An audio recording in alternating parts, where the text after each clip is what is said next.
A'udzu billahi minasyaitonir rajim. Bismillahirrahmanirrahim. Assalamualaikum warahmatullahi wabarakatuh. Kembali lagi bersama Mang Sukir di channel Sampul Hitam yang tentunya akan berbagi cerita. Dan untuk cerita kali ini, Mang Sukir akan melanjutkan cerita yang sebelumnya yang berjudul Tumbal Popok Wewe. Cerita ini ditulis oleh R. Nurlela. Dan bagi teman-teman yang ingin membacanya secara langsung, teman-teman bisa langsung kunjungi link yang saya sudah sertakan, ada di deskripsi. Dan tak usah berlama-lama, mari kita ke ceritanya. Selamat mendengarkan. Pukul 20 waktu Indonesia Barat. Dagangan sudah habis. Mas Rama mengusap pelut dengan handuk yang selalu terkalung di leher. Sementara aku hanya bisa menatapnya karena ia tidak memberi izin membantu berkemas. Sudah malam, kamu tidur saja, Dek. Suruh Mas Rama sembari mengelap meja, kursi serta gerobak. Mangkuk kotor ada setumpuk, belum terjamah sabun. Mana bisa aku tidur kalau kamu masih bekerja? Sungutku. Mas Rama tersenyum. Ya sudah, kamu bantu cuci mangkuk sama sendok garpu saja. Tapi kalau Bening bangun, lekas tinggalkan. Aku mengangguk. Tanganku cekatan mengangkut mangkuk dalam ember menuju dapur. Sebelum itu, entah kenapa aku ingin sekali melihat isi panci kaldu yang tertutup. Rasanya aroma bakso masih tercium lezat. Apa masih ada sisa? Kenapa? Kamu mau bakso? Sudah habis, Dek. Tegur Mas Rama melihatku tercenung. Enggak kok. Aku menggeleng. Gegas, ku tinggalkan ia yang mulai menurunkan terpal penutup teras. Sebelum mencuci mangkuk, ku pastikan Bening dalam kondisi lelap. Pintu kamar ku tutup pelan. Kulihat Mas Rama sedang mengepel lantai teras. Keran air mulai kunyalakan. Lampu kamar mandi ku biarkan menyala. Pintunya pun sengaja ku buka. Genting yang jatuh sudah disingkirkan Mas Rama. Namun, ia belum sempat memperbaikinya. Aku hanya bisa berharap semoga malam nanti tidak hujan. Satu mangkuk terakhir, aku memiringkan pinggang yang pegal. Sekelebat bayangan membuat jantungku terjingkat. Arahnya ke kamar mandi. Kupikir Mas Rama yang lewat, tetapi suaranya masih terdengar di luar. Selesai mencuci mangkuk, aku melirik kamar mandi. Atap yang berlubang membuatku tidak nyaman. Namun, rasa ingin buang hajat memaksaku untuk ke sana. Kubiarkan pintu terbuka. Toh, di rumah ini hanya ada Mas Rama. Sebelum meraih gayung dalam tampungan, kulihat bayangan aneh dari dalam air yang tenang. Sepasang bola mata merah terlihat seperti mata menyembul dari lubang atap. Aku mendongak. Tidak ada apa-apa, hanya pekat malam yang terlihat. Perasaanku makin tidak karuan. Seperti ada seseorang yang mengintai dari atas. Entah siapapun itu.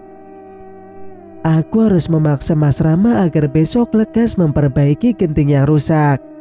Terdengar suara ribut tikus mencicit dan berlarian. Aku kembali mendongak. Sepertinya mereka ada di atas genting. 2 ekor hewan pengerat itu terjatuh di lantai kamar mandi. Darah berceceran dari tubuh tanpa kepala, mirip cicak kemarin. Aku memekik. Kelihat kaki kecil mereka terlihat mengenaskan. Secepat kilat, aku menghambur keluar, melompati 2 bangkai yang terlihat janggal. Tubuhku bertabrakan dengan Mas Rama yang masuk dapur. Kami terjengkang karena hantaman yang cukup kuat. Ada apa, Dek? Lari-lari begitu? Bening gak bangun kok. Mas baru dari kamar. Tegur Mas Rama membantuku berdiri. Ada tikus jatuh, ucapku tersengal. Cuma tikus toh. Di mana? Mas Rama mengulas senyum, menganggap apa yang kulihat hanya kejadian biasa. Aku menunjuk kamar mandi lalu meninggalkan Mas Rama sendiri. Entah kenapa, perutku mual hingga enggan bercakap panjang. Bening menggeliat gelisah. Kulihat celananya basah. Saat melepas pakaiannya, terlihat memar di bagian paha. Aku kaget, mengusap perca keunguan yang masih terlihat baru. Kemudian, membandingkannya dengan yang ada di tangan. Bentuknya hampir sama. Aneh, apa benar yang dikatakan Papa? Bening dijilati onjo-onjo. Singkat cerita, pagi sebelum menyiapkan dagangan, Mas Rama membetulkan atap kamar mandi terlebih dulu. Aku yang memperhatikannya naik turun tangga sambil membuat sarapan.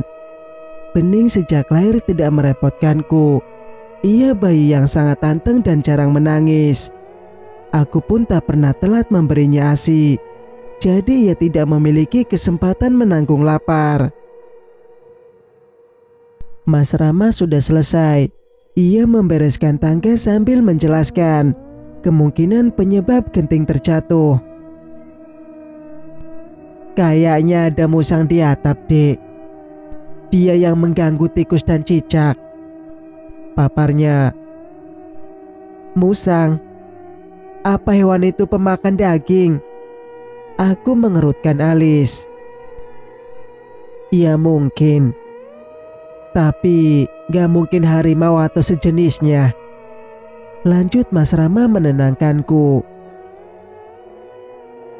Mas, apa kamu punya bumbu rahasia? Tanyaku setelah beberapa hari pertanyaan itu kusimpan. Bumbu rahasia apa? Mas Rama berlalu ke depan. Aku mengikuti usai mematikan kompor. Bakso kita semakin laris. Apa kamu punya bumbu rahasia? Hingga kaldunya tercium begitu nikmat. Ulangku. Mas Rama terdiam sesaat. Ia menyandarkan tangga di samping rumah. Aku duduk di bangku pembeli sambil sesekali memindai kondisi gerobak. Khawatir ada sesuatu yang mencurigakan. Iya. Mas nemu resep rahasia, sautnya setelah kami duduk bersisian. Entah kenapa, bau keringat Mas Rama sekarang lain. Dulu, selalu bercampur aroma bakso. Namun kini dominan parfum dan sedikit amis seperti daging. Syukurlah, aku hanya cemas mengenai kain waktu itu. Aku takut itu popok wewe. Ucapku sangat lirih. Mas Rama menyentuh pundakku. Jangan khawatir, kita akan baik-baik saja. Bulan depan, Mas akan beli motor, biar kamu bisa sering-sering ke rumah ibu. Yakinnya, kuanggukan kepala meski belum mendapatkan jawaban pasti. Aku mengenal Mas Rama 3 tahun yang lalu. Ia lelaki jujur dan pekerja keras. Selain itu, tidak pernah sekalipun membentak atau menyakiti wanita. Aku teringat, baru memasak sayur bayam tanpa lauk. Ku minta Mas Rama menjaga Bening sebentar. Aku mau belanja lauk di tukang sayur depan, pamitku. Mas nitip ikan kembung ya, pinta Mas Rama. Aku mengiyakan. Seperti biasa, emak penjual sayur sudah mangkal di depan. Pembeli berjubelan. Kulihat ada Bu Sadikin. Orang tua Fatur, bocah yang kemarin katanya sempat hilang. Perempuan parubaya itu menjadi pusat perhatian. Nggak tahu mbak, sampai sekarang Fatur masih tidur. Bangun cuma minta minum, terus tidur lagi. Saya belum bisa memastikan dia itu kemana selama hilang, ucap Bu Sadikin. Wah, udah pasti itu Wewe Bu. Mana ketemunya di bawah pohon bendo. Ya Allah, untung masih bisa pulang, celetuk Mbak Novi sambil mengunyah bakwan. Bu Narto pun ada di sana. Penjual lauk keliling itu menyandarkan sepeda di samping emak. Iya mbak. Duh, anak itu memang nakal. Tapi kalau sampai nggak pulang, ya saya pasti khawatir, tukas Bu Sadikin. Pas Fatur hilang itu, sebelumnya main sama anak saya di sekitar kali bendo. Mereka nyari bendo matang. Santo pulang duluan karena sakit perut. Sementara Fatur masih tinggal sendirian, belum mau pulang, papar Mbak Karoma penuh antusias. Aku mendengar dalam diam. Ternyata anak itu memang berada di sekitaran kali dan sedang mencari buah yang mirip cempedak, buah bendo. Beberapa kali Mas Rama pun sempat membawa pulang buah yang masih mentah untuk kujadikan sayur gulai. Rasanya mirip nangka muda. Ada ikan kembung, Mak?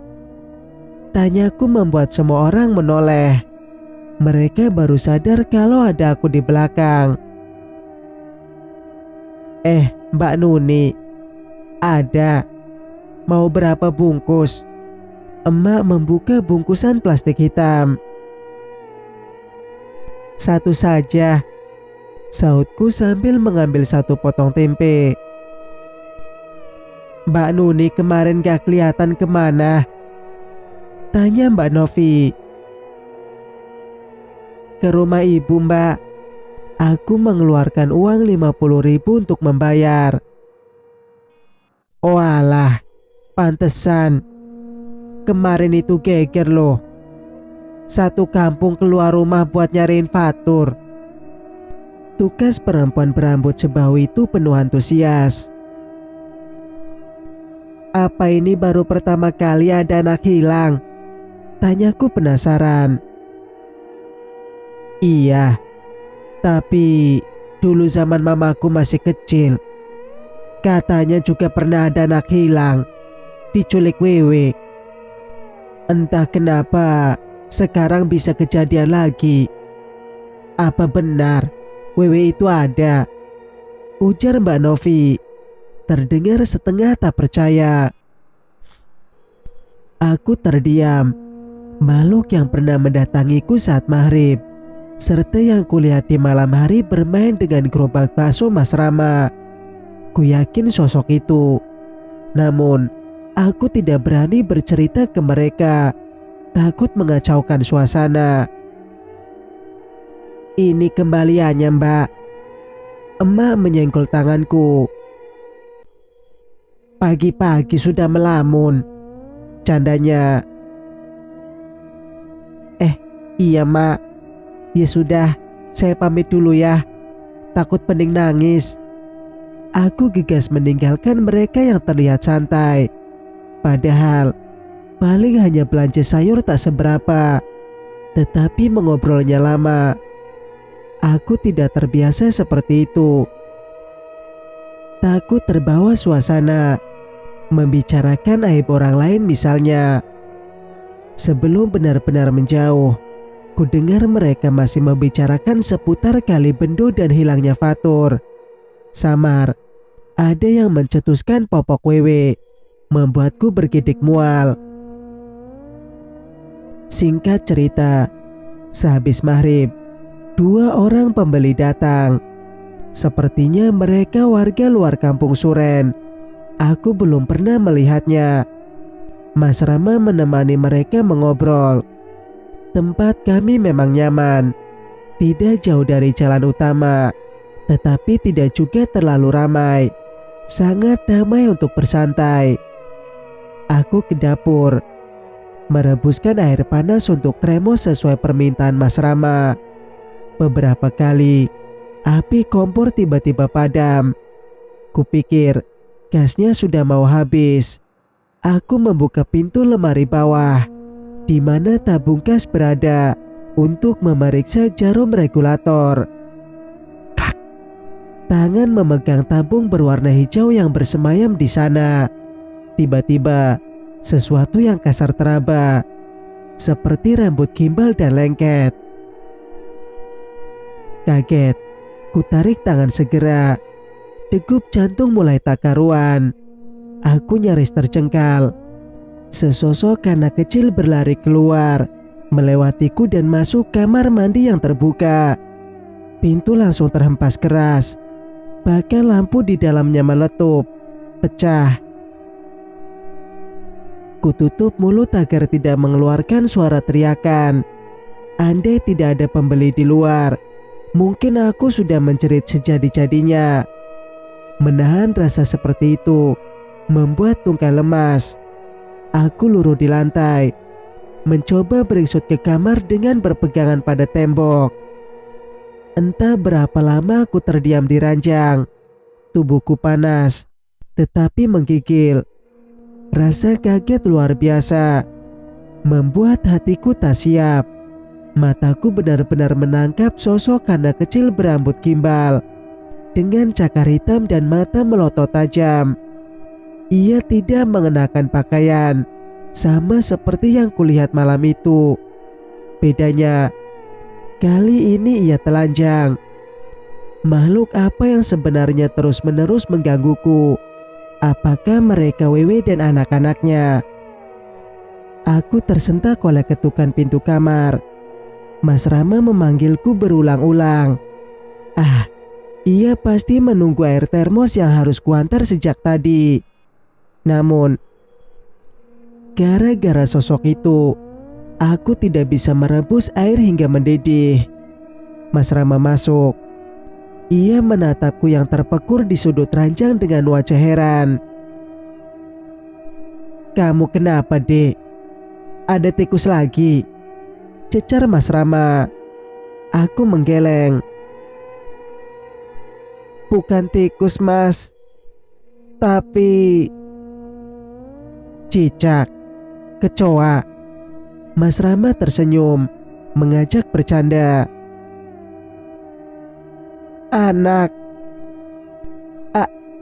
Anak itu," sahutku gemetar. "Anak siapa?" Mas Rama mendekat. Ia meletakkan tangannya pada dahiku. "Astaga, kamu demam. Mas tutup warung saja kalau begitu," pungkasnya. Aku tak menjawab, membiarkan Mas Rama berlalu dengan tergesa. Terdengar suara gaduh. Ia sepertinya benar-benar akan menutup warung. Kulirik jam baru pukul 20 waktu Indonesia Barat. Biasanya, dagangan habis sekitar pukul 22.30 waktu Indonesia Barat. Sekitar pukul 22.30 waktu Indonesia Barat. Entah kenapa, aku ingin melihat suamiku yang sedang berkemas, memastikan apakah semua perkakas gerobak ia bersihkan dengan benar. Sedikit berjingkat, aku menuju ruang depan yang gelap. Dari balik jendela, kuamati gerakan Mas Rama yang cekatan memindahkan sisa mie dan bakso dalam wadah. Seorang pengendara motor berhenti di depan. Namun, Mas Rama menggeleng, mengatakan bahwa ia akan menutup warung. "Masih ada, kenapa tutup, Mas? Anak saya ngamuk, minta bakso. Muter-muter cuma nemu punya Mas Rama." Ibanya. Mas Rama terdiam sesaat. "Baiklah, mau berapa porsi?" Ia menyerah. "3 boleh deh." Makasih banyak loh. Sambut orang itu tersenyum. Sepertinya pelanggan lama Mas Rama. Sigap, lelaki berkalung handuk itu menyalakan kompor.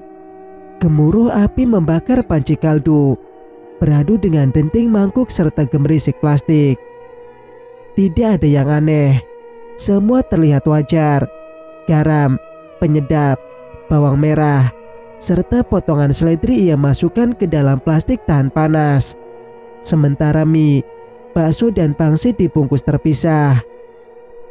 Air kaldu sudah panas. Aroma sedap itu menguar dan mengaduk perut hingga terasa perih. Lapar. Aku beringsut, mendekati Mas Rama dan mencolek bahunya. Mas, buatkan aku juga dong. Lapar, bisikku. Kamu mau? Nanti ya, Mas buatkan, sahutnya. Usai memberikan 3 porsi pesanan lelaki berjaket merah itu, Mas Rama mematikan kompor lalu kembali berkemas. Mas lupa. Aku menagih bakso yang kuminta. Nanti Mas buatkan di dapur. Ini sisa pelanggan. Kamu makan pakai kaldu yang baru saja ya, ujarnya. Kenapa? Masih enak ini, protesku. Sekilas, wajah Mas Rama menegang. Namun, ia segera membujukku untuk menunggu di dalam. Pokoknya nanti Mas bikinkan yang spesial. Kamu masuk dulu, sudah malam, pintanya. Aku menurut. Sesaat masih mengendus hidung pada uap kuah kaldu. Benar-benar enak. Bahkan aku yang setiap hari mencium aromanya tak pernah bosan. Mas Rama mengangkut sisa mie dan bakso. Seperti biasa, aku sama sekali tidak diperbolehkan membantunya. Lagi pula, teringat dengan kejadian tadi, membuatku sangat enggan ke dapur. Aku makan di kamar saja, Mas, ucapku sebelum melangkah masuk. Iya, nanti Mas antarkan, jawabnya segera. 15 menit kemudian, ku dengar ia mulai menyalakan kompor di dapur. Aneh, kenapa aku tidak diperbolehkan makan kaldu sisa? Padahal dulu kami biasa memakannya, karena sayang jika dibuang. Tak lama, ia masuk membawa nampan berisi semangkuk bakso dan teh manis panas. Kepulan asap tipis itu berbeda dengan yang di depan. Tidak terlalu beraroma dan terlihat jernih. Sisa yang di depan apa dibuang, Mas? Tanyaku. Iya, Dek. Kaldu yang sudah lama direbus menjadi keruh. Walau aromanya makin tajam. Ini kaldu baru, jadi belum terlalu kuat rasanya. Jelas Mas Rama, seperti menebak apa yang kupikirkan. Oh, begitu. Aku hanya mengiyakan. Makanlah. Kalau masih demam, Mas carikan obat di warung, ujarnya. Aku menyesap sesendok kuah yang masih panas. Rasa masih sama dengan biasanya. Namun, kenapa mendadak Mas Rama memiliki pelanggan banyak? Mas, sebenarnya tadi aku berhenti, ragu. Mas Rama akan percaya kata-kataku. Tadi kenapa?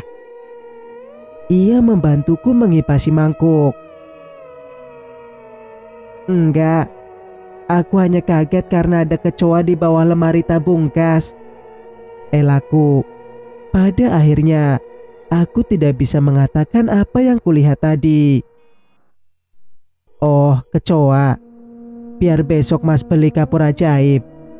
Kita oleskan di dapur. Ia tersenyum.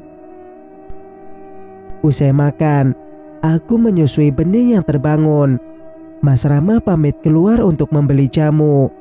Walau sebenarnya aku takut ditinggal sendiri, tetapi tidak ada alasan untuk menahannya. Ia sudah bekerja seharian, pasti lelah dan butuh jamu untuk membugarkan badan. "Jangan nongkrong lama-lama, Mas," pesanku sebelum ia berangkat. "Iya, Dek."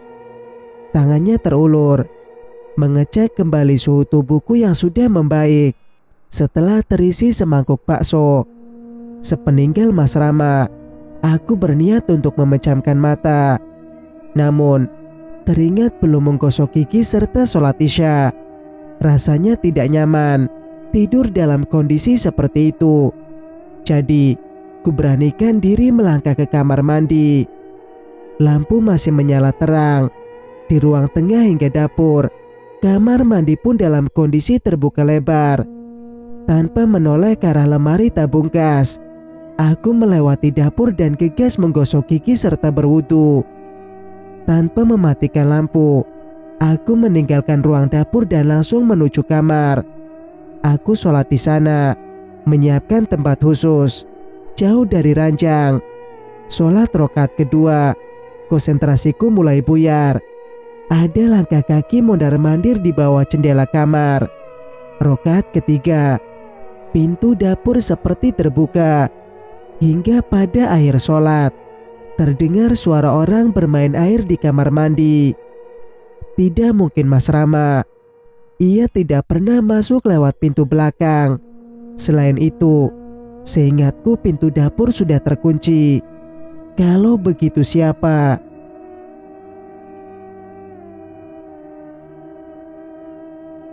Cerita pun bersambung.